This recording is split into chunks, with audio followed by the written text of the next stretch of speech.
mais uma vez podemos chegar até aqui. E é claro que há muitos tropeços, muitos embaraços para impedir aqueles cujos ensinamentos para as pessoas estão contrários à palavra de Deus.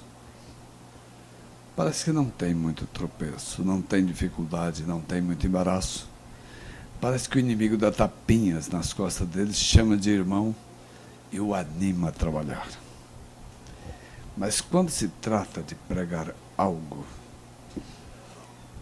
cujo objetivo é a salvação da alma da pessoa, e aquilo promove naquele vivente o comportamento de um embaixador de um reino que não é desse mundo, aí sim há muita contrariedade para Satanás, para o príncipe das trevas deste século, para tudo aquilo que é contrário a Deus, se acha em dificuldade quando o assunto é pôr em linha o relacionamento entre Deus e o homem. Aí aquele que foi criado para tentar atrapalhar esse programa vai se esforçar. O profeta disse na mensagem Humilha-te, parágrafo 40, que todas as armas do inferno estariam apontadas para o tabernáculo. E o tempo ia fazer com que o tabernáculo perdesse a sua força, que estaria sendo metralhado todos os dias, porque o inimigo não sabe quem são os eleitos que estão aqui dentro. Ele não sabe quem são os predestinados e quem são os escolhidos. Mas eles ouviram vocês confessarem que creem em Jesus, como diz a Escritura. Portanto, são os únicos que são candidatos a terem dentro de si o rio das águas vivas. O Espírito é só para quem crê em Jesus, como diz a Escritura. E ele não sabe quem são os eleitos, mas ele sabe quem é que está crendo em Jesus, como diz a Escritura. Aí é a hora da batalha, a maior batalha jamais pelejada. Você vai ter o Senhor Deus te impulsionando a herdar o reino que Ele tem preparado para aqueles que o amam. E a prova que você tem para apresentar que o ama é perseverando em seguir, amando sua palavra, tentando obedecê-lo. E o inimigo vai explorar tudo quanto é inclinação ruim da sua carne para você ir ao contrário do que Deus disse. Aí sim nós estamos em guerra. Todo santo dia, da hora que você levanta de manhã. Primeira coisa que você tem que batalhar é contra os pensamentos que começam a chover em sua mente desde a hora que você acorda. Até com as lembranças de sonhos, às vezes sonhos imbecis, imorais que você tem durante a sua noite de sono, quando você acorda que relembra aqueles sonhos que sonhou, tem deles que você tem que dizer, sai da minha frente. Não quero nem pensar no que sonhei, some em nome de Jesus Cristo. Não é fácil. Mas nós estudamos a possibilidade e que, por um lado, é também uma comodidade e que não queremos fazer com que os irmãos apenas se acomodem. Mas o fato de, quando termina o culto de ceia, lá no breu, aí, cadê o transporte para voltar? Aí uns vêm de moto e os outros empuleram com criança e um monte de menino dentro do carro do irmão, e vem burlando a lei, pedindo a Deus que não encontre ninguém no caminho para multá-los. Aí então o irmão disse, podemos ter o culto de ceia com os crentes de Tucuruí aqui, e os outros tomam lá na cidade? Podemos, mas isso não diminui a responsabilidade dos irmãos estarem lá também, os que puderem ir. Nem é uma responsabilidade imposta pelo pastor ou pela igreja. É uma responsabilidade que vocês impuseram sobre si. Quando diz, tem culto no Tucuruí no sábado. Aí olha, a turma do Breu está quase maciça aqui. Quem foi que mandou eles virem? Quem foi que disse, não, vocês vão ter que ir no culto do Tucuruí também, vocês estão bem pertinho aqui, Uxê. Não. Todos nós, se nós pudéssemos estar num culto, um verdadeiro culto, onde adoramos a Deus em espírito e em verdade, todos os dias, seria bom, não seria? Mas Deus sabe que tipo de comida você come que você aguenta 24 horas sem comer. Que tipo de comida que você come e aguenta 40 dias e 40 noites sem comer nada. Não é verdade? Deus sabe tudo a nosso respeito. Ele sabe a batalha que cada um de vocês travou para estar aqui agora. E só Ele pode dar o sentimento de recompensa, aquele sentimento de realização, de se sentir recompensado por ter vindo. Tá certo? Nós vamos ficar de pé, vamos ler na Bíblia. A minha esposa, a Maria de Lourdes, veio comigo. Está ali. Ela, é claro, se todo mundo quiser ver, ela teria que ficar de pé em cima do banco. Ela não é tão grande, mas ela faz muita falta quando não pode vir. Na carta aos Hebreus, capítulo 12, o primeiro versículo, começando no primeiro versículo de Hebreus 12. Nós vamos ler essa parte, vamos pregar um pequeno assunto nesta noite e depois nós vamos ministrar a ceia para os irmãos daqui da igreja e amanhã nós teremos a oportunidade lá na igreja do Breu Branco também para os de lá.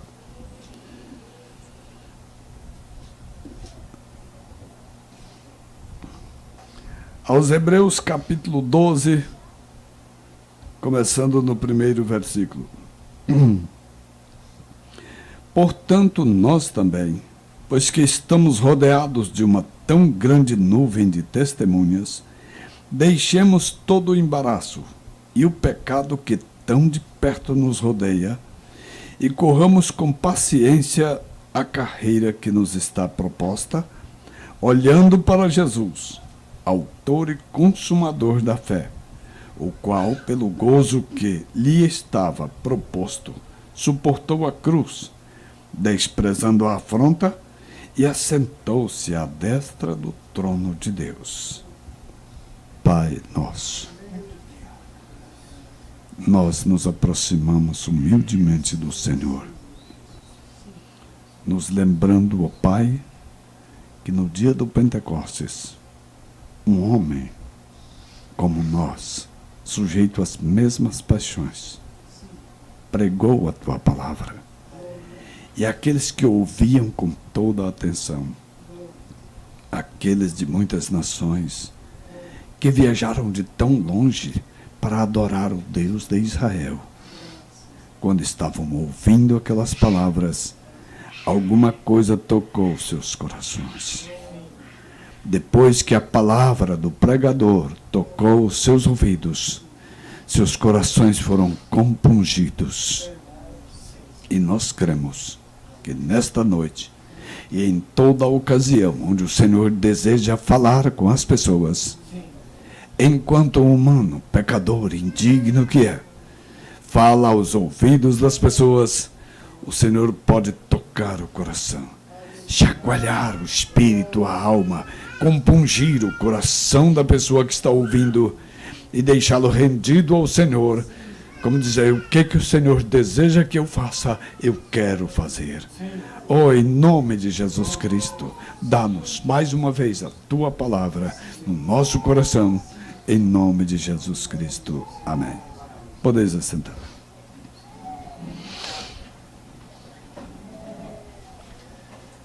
Eu estou aqui, irmãos, com a mensagem Conferências. Gostaria de que nós tivéssemos tempo para discorrermos de muitos pontos desta mensagem. O irmão Branham falou sobre a conferência de Genebra, falou sobre a conferência que eles estavam tendo naquela manhã, que ele estava pregando esta mensagem, onde havia pessoas de denominações diversas reunidas ali. E eu me lembrei também da grande conferência que houve no céu, onde o irmão Branham diz que toda vez que os filhos de Deus se reúnem, o diabo aparece para bisbilhotar também. É claro que ninguém vê. Se ele chega assim, senhor, se encosta na parede do fundo do tabernáculo, com o peito estufado, de olho em todo mundo, esperando a chance de dar um coque em alguém, ou se ele chega tão humilde, quietinho, manso, e vai para o cantinho mais discreto da reunião e fica ali de olho, quem sabe com seu arco e seus dardos inflamados, esperando um vacilo na mente de alguém para fazer com que um rapaz dê uma olhada numa moça durante o culto, para que uma moça dê uma bisbilhotada para algum lado durante o culto, para que alguém tenha uma ideia doutrinária naquela reunião, para que alguém se levante e conteste o que ouviu. Então, ele tem todos os tipos de dardos na sua aljava. Mas, nos lembrando de Jó, houve uma grande conferência no céu e o diabo chegou junto. Deus olhou para ele e disse: de onde você vem, Satanás? Você estava passeando pela terra, andando por aí, dando uma volta por ela. Você viu o meu servo Jó? Não tem ninguém na terra semelhante a ele. Ele teme ao Senhor e se desvia do mal. Mas também pudera, né? Ele é rico, o Senhor o abençoou em tudo que ele tem, deu-lhe muita riqueza, o cercou de bens, uma família exemplar, e, ora, quem não serviria a Deus? Quem não seria agradecido? Quem não temeria a Deus tão abençoado dessa forma? Mas toca em tudo que ele tem, deixa ele na esquina pedindo com um saco na mão, ou uma sacola, e vê se ele não te amaldiçoa na tua face.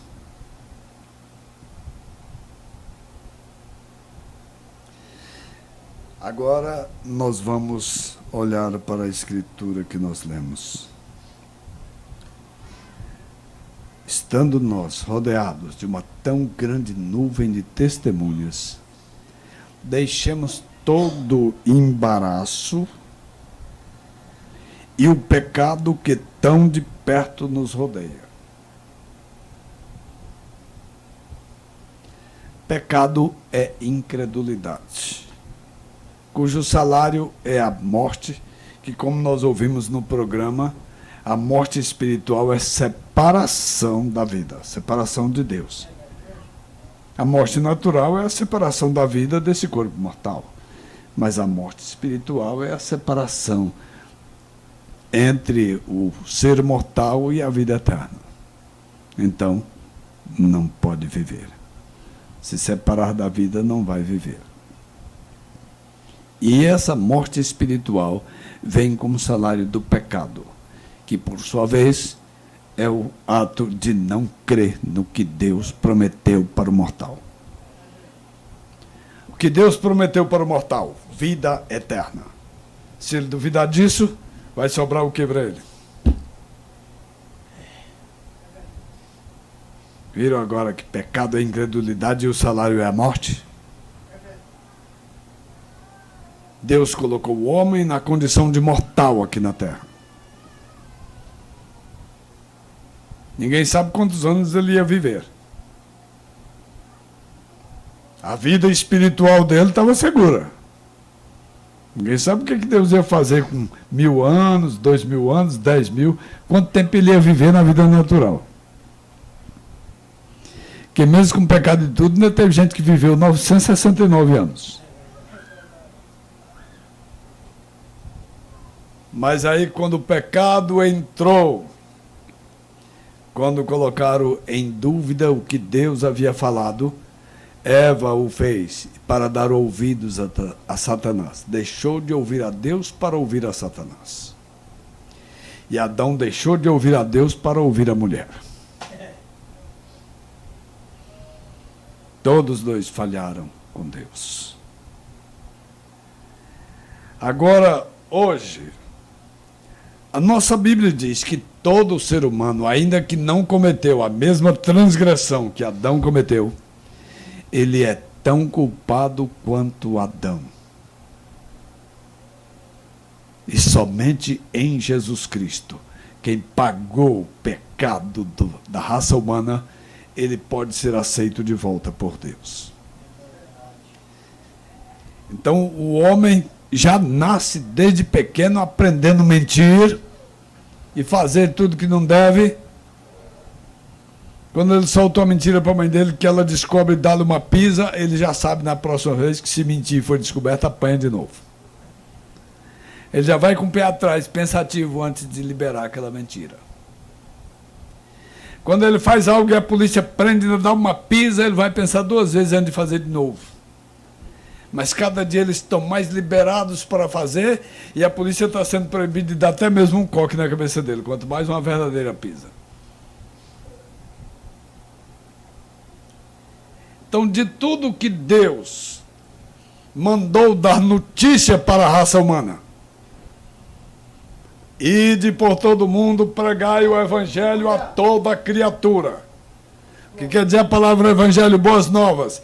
Ide pelo mundo inteiro e dai uma boa notícia para a raça humana, que tem como eles serem aceitos por Deus. Este Jesus que vós crucificaram, Deus o fez Senhor e Cristo. Foi a última palavra daquele sermão de aproximadamente 15 minutos que converteu 3.000 almas. Quando Pedro terminou de dizer essas palavras, aquele Jesus a quem vós crucificaste, toda a casa de Israel saiba disso, e todo mundo está me escutando, Deus o fez Senhor e Cristo. A Bíblia diz que o coração compungia. Não estava ouvindo nada no ouvido? Ou estava ouvindo nada com o coração? Eles estavam ouvindo com o ouvido, mas o coração compungiu e eles se renderam. A prova que se renderam disse: o que é que eu devo fazer daqui para frente? Eu estou crendo nisso aí. O que é que eu devo fazer? Disse-lhes Pedro: arrependei-vos, cada um de vós seja batizado em nome de Jesus Cristo para o perdão dos pecados, e recebereis o dom do Espírito Santo.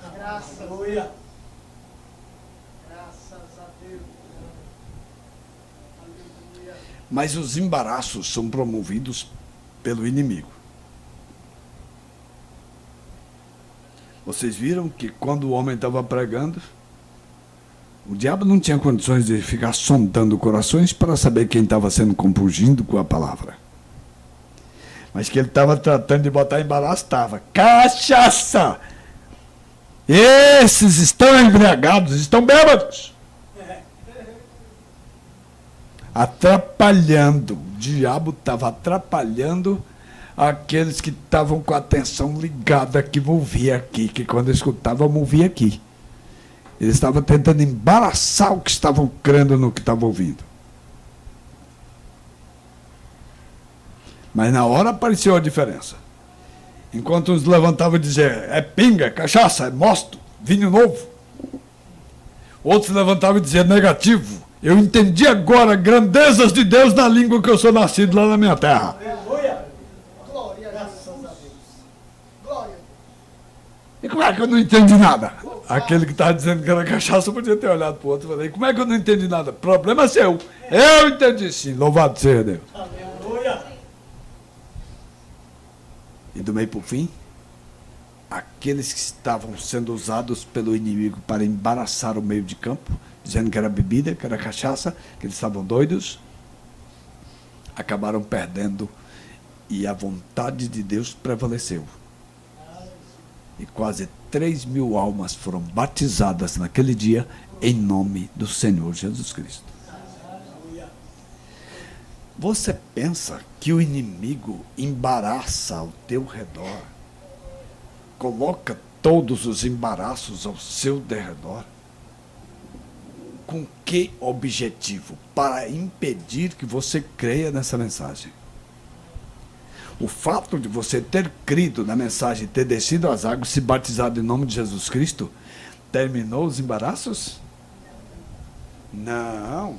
Ele sabe que é embaraçando a vida do vivente que ele está com a chance de conseguir com que esse vivente descreia, duvide de Deus, desanime e pare com isso. E é bem aí que peca. É bem aí que começa a se candidatar a receber o salário do pecado. Mas eu duvido, com um dedo muito maior do que esse barraco aqui, que ele consiga na vida de um eleito fazê-lo descrer da palavra que compungiu o coração dele quando ele ouviu. Graças a Deus. Vocês não querem ir embora também não? Depois que eu falei que tem que comer minha carne e beber o meu sangue? E a multidão foi embora? Aleluia. Pra quem? Não entendi nada que você pregou, mas senti sabor de vida eterna nas palavras que você fala. Não vou para canto nenhum, vou ficar aqui. Então, todo embaraço de Satanás contra um eleito dá em nada. É verdade. Aleluia. Graças. Você sabe que Deus é capaz de pegar qualquer embaraço que o inimigo coloca em volta de você com o objetivo de te fazer pecar. O embaraço que ele traz é com o objetivo de fazer você descrer no que Deus diz. Desanimar e descrer. Você sabia que se você amar a Deus de coração, Deus é capaz de fazer qualquer embaraço que o inimigo botar de tropeço e embaraço do teu caminho e contribuir para o teu bem. Aleluia. Graças a Deus. Ei, glória a Deus. Davi amava tanto ao Senhor que um da linhagem de Benjamim, lá um inimigo, quase parente de Saul, quando Davi ia fugindo de Absalão, ele corria atrás e jogava pedra e levantava poeira para o ar e amaldiçoava Davi. Sai, sai, homem de sangue, homem de Belial. Aí está você, na sua desgraça, recebendo o pago do sangue da casa de Saul, que foi derramado e que você está reinando no lugar dele. Hoje você achou, homem de sangue.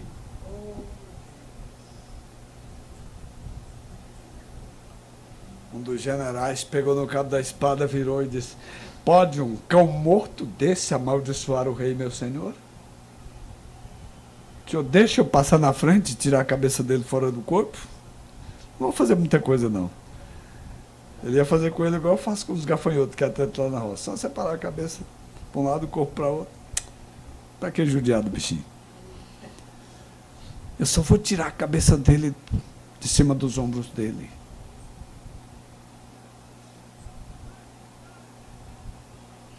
Uma coisa que aquele general não sabia e que Deus tinha revelado para Davi, que era Deus que tinha liberado aquele manqueba lá para amaldiçoar o rei. Amaldiçoar Davi na pior hora. A mulher de Jó chegou mandando ele amaldiçoar a Deus na sua pior hora.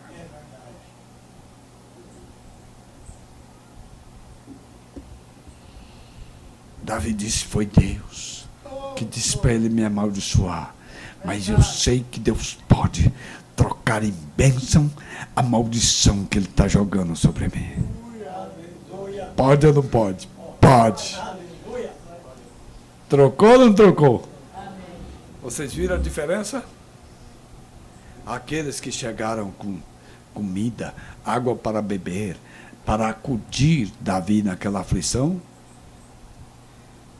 Quando Davi vem voltando vitorioso, o homem vem encontrar-se com Davi. Ele disse: vamos comigo para minha casa, te sustento até o último dia da sua vida, te dou tudo o que você necessitar.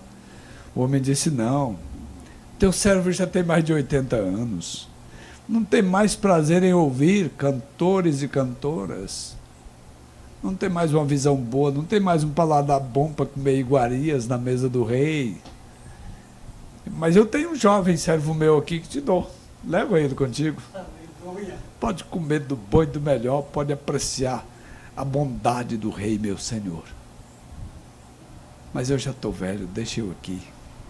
E ele passou para frente e levou aquele servo de Barzilai com ele. Mas aquele manquitola chegou: rei, meu senhor, eu sei que errei, por favor me perdoa. Um dos generais disse: não morreria esse cão que amaldiçoou o rei? O rei disse: gente, por caridade, hoje é que eu sei que eu fui feito rei de Israel. Portanto, hoje não morre ninguém. Virou para o manquitola e disse: você não vai morrer. Mas no dia que passou o reino para o filho de Salomão, disse: te lembra do manquitola que me amaldiçoou naquele dia. E usa da sabedoria que Deus te der para não deixar ele descer na sepultura em paz.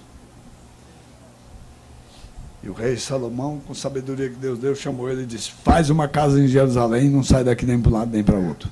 O dia que sair, morre. Só que coisa boa. Boa essa palavra que o rei falou. Obrigado. E saiu. Um belo dia, daí uns 2 anos e pouco, fugiu 2 servos daquele homem e foram embora lá para a terra dos filisteus. Deram notícia para ele de onde é que estavam os servos. Ele preparou um jumento, montou e foi atrás e trouxe os 2 servos de volta. Alguém chegou no ouvido do rei e disse: o Simei foi lá na cidade de Gate atrás de 2 servos dele que fugiu e trouxe de volta. Traz aqui. Trouxeram. Eu não te falei que você não saísse de Jerusalém nem para um lado nem para outro, não era nem para atravessar o Garapé, aqui de perto da cidade? E você disse: boa é a palavra que o rei falou. Agora tu reconhece a maldade que tu fez a Davi quando fugia de Absalão, meu irmão, e Deus fez cair a tua culpa sobre a tua cabeça. Virou para o soldado e disse: acaba com ele. Menino, meu Deus. Deus tenha misericórdia de nós. Por que que cada crente deve render-se ao Senhor toda vez que a palavra compunge seu coração? Porque Deus é o único que pode não te livrar dos embaraços que o inimigo põe com o objetivo de te fazer descrer, mas fazer você passar por cada embaraço cada vez mais crente do que o que você é. Pode ou não pode? Pode. Por isso que eu gosto de ouvir a palavra e sentir o meu coração sendo compungido e me render a ele e dizer: ó Deus, cuida de mim, Senhor. Só tu podes me ajudar a atravessar cada embaraço e a romper toda a incredulidade que o inimigo tente colocar na minha mente e sair mais do que vencedor por Jesus Cristo, nosso Senhor.